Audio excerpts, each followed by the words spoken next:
तो पिछले एपिसोड में हमने देखा कि मिज़ुनो की फाइट एक बहुत ही ज्यादा पावरफुल डेसिबल के साथ हो रही थी, जिसके सामने वो काफी ज्यादा कमजोर पड़ जाती है। ये सब देखकर जियाओ फान को बिल्कुल भी अच्छा नहीं लग रहा था, बल्कि वो मिज़ुनो की मदद करना चाहता था, लेकिन वो मजबूर था क्योंकि कोई भी तीसरा आदमी उस कंपटीशन के बीच में नहीं आ सकता। इसीलिए हम देखते हैं कि जियाओ फान की वो मैजिकल स्टिक खुद ब खुद ही एक्टिवेट हो गई थी, जो कि मिज़ुनो की मदद कर देती है, और इसी वजह से हम देखते हैं कि मिज़ुनो उस कंपटीशन को भी जीत गई थी। ये सब देखकर जियाओ फान काफी ज्यादा खुश हो गया था, जिसके बाद हमें मालूम होता है कि अगले राउंड में मिज़ुई की फाइट होने वाली है, जिसके लिए वहां पर मौजूद सारे लोग काफी ज्यादा एक्साइटेड हो गए थे।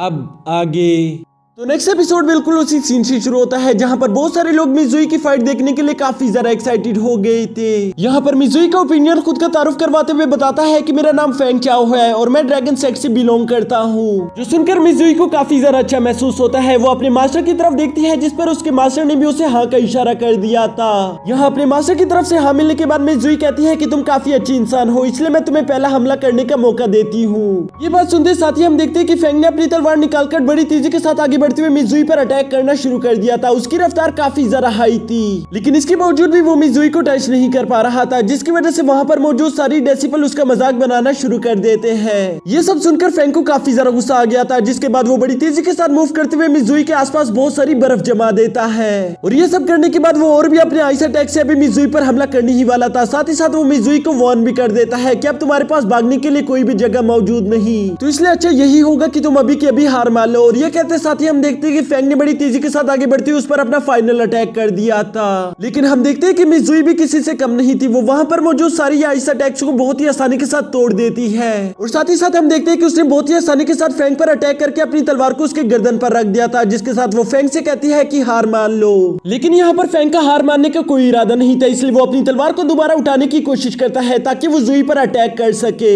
यहाँ ये सब जियाओ फान ने देख लिया था, इसलिए वो मिज़ुई को पहले से वार्न कर देता है, जिसके बाद हम देखते हैं कि मिज़ुई उसे डॉज करते हुए पीछे हट गई थी, जबकि फेंग भी बड़ी तेजी के साथ उसकी तरफ बढ़ते हुए उस पर अटैक करने की कोशिश करता है। ये देखकर हम देखते हैं कि मिज़ुई ने मियान से अपनी तलवार को आखिरकार निकाल ही लिया था। यहाँ पर मिज़ुई जैसी अपनी तलवार को निकालती है, हम देखते हैं कि वहां पर चारों तरफ बहुत ज्यादा रोशनी हो चुकी थी, जिसकी वजह से कोई भी देख नहीं पा रहा था कि वहां पर क्या हो रहा है। लेकिन जब वो रोशनी हटती है तो हम देखते हैं कि फेंग हारकर जमीन पर गिर चुका था, जबकि उसकी तलवार भी बुरी तरीके से टूट चुकी थी। ये देखकर वहां पर मौजूद सारे लोग काफी ज्यादा हैरान हो गए थे, जिसके साथ ही मिज़ुई भी इस राउंड को पार करके टॉप 32 में पहुंच गई थी। यहाँ पर जियाओ फान को तो अपनी आंखों पर यकीन नहीं आ रहा था। वो सोचता है कि मिज़ुई कितनी ज्यादा खूबसूरत है, लेकिन इसी के साथ साथ वो बहुत ही ज्यादा पावरफुल भी है। जबकि दूसरी तरफ हम देखते हैं कि मास्टर जू फेंग जुई के टीचर से कह रहे थे कि तुम्हारी डेसिबल बहुत ज्यादा बदतमीज है, उसने इतनी बेरहमी के साथ मेरी डेसिबल को हरा दिया, साथ ही साथ उसने उसकी इमोर्टल स्वॉर्ड भी तोड़ दी। उसे जरा सा ख्याल रखना चाहिए था, वो उसका कोई दुश्मन नहीं बल्कि सिर्फ उसका ओपिनियन था। और ये सब कहने के बाद वो गुस्से के साथ वहां से चले गए थे, जिसके बाद हम देखते हैं कि मास्टर टियान जुई के टीचर के पास चलकर आ जाते हैं। वो उनसे कहते हैं कि ये बात तो बिल्कुल सच है कि ये गेम बिल्कुल भी अच्छी नहीं थी, बल्कि बहुत ही ज्यादा खराब थी, लेकिन इस बात को भी कोई नहीं बदल सकता कि तुमने मिज़ुई को काफी ज्यादा अच्छी ट्रेनिंग दी है। वो काफी ज्यादा स्ट्रॉन्ग वॉरियर है, ये बात तो माननी पड़ेगी कि उसकी फाइटिंग स्किल्स काफी ज्यादा कमाल के हैं। इवन कि उसके आगे आने वाले मैचेस के लिए मैं तो काफी ज्यादा एक्साइटेड हो रहा हूँ। यहाँ इन दोनों के दरमियान ये बातें चल रही थी, जबकि दूसरी तरफ हम जियाओ फान को देखते हैं, जो कि अभी भी बहुत ही ज्यादा गौर से मिज़ुई को देख रहा था। उसकी नजरें तो मिज़ुई से हटी नहीं रही थी, जिस पर ज़ेंग उसके पास आकर उसे कहता है कि तुम्हें क्या हो गया,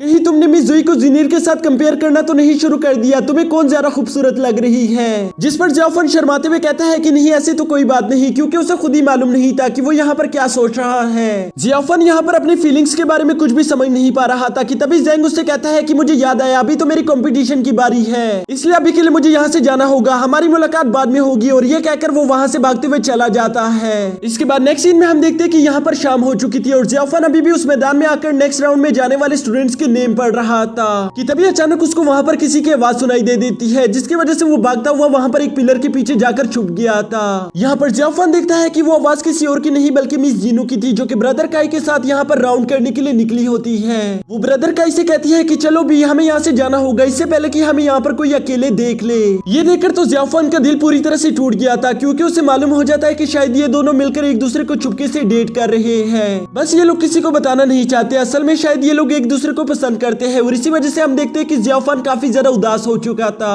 वो मिजीनो के साथ बचपन में गुजारे हुए प्यारे लम्हों को याद करता है और इन्हीं यादों के साथ उसकी पूरी रात निकल जाती है। इवन के नेक्स्ट डे कंपटीशन वाले दिन उसकी किसी के साथ फाइट होने वाली थी, लेकिन अभी भी वो मिजीनो को लेकर काफी ज्यादा उदास दिखाई दे रहा था। जिस मौके का फायदा उठाकर वो सेकंड डेसिबल बड़ी तेजी के साथ आगे बढ़ते हुए जियाफान पर एक जोरदार अटैक कर देता है। इस अटैक की वजह से हम देखते हैं कि जियाफान उड़ता उड़ता काफी ज्यादा दूर जा गिरा था, जिस पर वो डेसिबल उसका मजाक बनाते हुए कहता है कि अगर तुम्हें फाइट करना नहीं आता तो हार मान लो।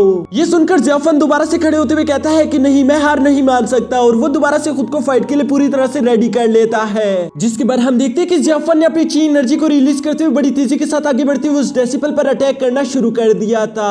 लेकिन वो डेसिबल भी काफी ज्यादा स्ट्रॉन्ग था, जिसकी वजह से वो जियाफान के सारे अटैक्स को ब्लॉक करते हुए उसे एक जोरदार हिट करते हुए पीछे हटा देता है। यहाँ पीछे गिरने के बाद जियाफान देखता है कि उसकी तलवार तो बुरी तरीके से टूट चुकी थी, जबकि वो डेसिबल जियाफान से कहता है कि अभी भी तुम्हारे पास वक्त है, चाहो तो हार मान लो, नहीं तो मैं तुम पर रहम नहीं दिखाऊंगा। जिस पर जियाफान कहता है कि नहीं, कभी नहीं, और उसने ये कहते हुए अपनी टूटी तलवार को नीचे गिरा दिया था। जिसके बाद वो खड़ा होकर अपने मैजिकल स्टिक को निकाल लेता है। उसकी मैजिकल स्टिक की एनर्जी काफी ज्यादा हाई दिखाई दे रही थी, जिस पर वो सेकंड डेसिबल कहता है कि मानना पड़ेगा कि तुम्हारी ये स्टिक काफी ज्यादा लाजवाब है। ये सुनकर जियाफान थोड़ा बहुत हैरान हो गया था, क्योंकि वो नहीं जानता था कि सच में ये मैजिकल स्टिक इतनी ज्यादा काम की है। उसके अलावा यहाँ पर मौजूद सारे लोगों को इस मैजिकल स्टिक की पावर्स के बारे में कुछ न कुछ अंदाजा जरूर था, जिसकी वजह से वो सब लोग ही इस फाइट के लिए काफी ज्यादा एक्साइटेड हो गए थे। और इसी के साथ हमारा ये एपिसोड भी यहीं पर खत्म हो जाता है।